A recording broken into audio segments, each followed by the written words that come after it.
नांदगाव येथील समाजसेविका व समृद्धी सहकारी बँकेच्या चेअरमन सौ अंजुमताई कांदे यांचा अभिष्टचिंतन सोहळा नांदगाव येथे मोठ्या उत्साहात संपन्न झाला।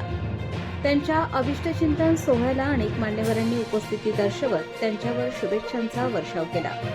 यावेळी वाढदिवसाचे औचित्य साधत मतदारसंघातील जनतेसाठी 3 कार्डियॅक अँब्युलन्स तसेच 2 वैकुंठ रथाचे लोकार्पण करण्यात आले। तसेच 100 अपंग बांधवांना सायकल वाटप करून अनोख्या पद्धतीने वाढदिवस साजरा करण्यात आला। यावेळी रायगडावरील सिंहासनावर बसलेले छत्रपती शिवाजी महाराज यांचे स्मारक मेघडंबरी हे नांदगाव शहरातील मध्यवर्ती ठिकाणी उभारण्यात येणार असून याची प्रतिकृती शिल्पाचे अनावरण सौ अंजुमताई कांदे यांनी केले। आमदार सुहासअण्णा कांदे, सौ अंजुमताई कांदे यांनी छत्रपती शिवाजी महाराजांची आरती केली।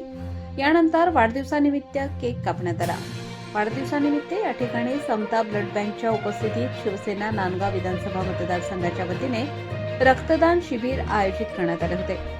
या अभिष्टचिंतन सोहळ्यास मतदारसंघातील महिला, पुरुष मोठ्या संख्येने ताईंना वाढदिवसाच्या शुभेच्छा देण्यासाठी उपस्थित होते। प्रतिनिधी किरण काळे, नांदगाव।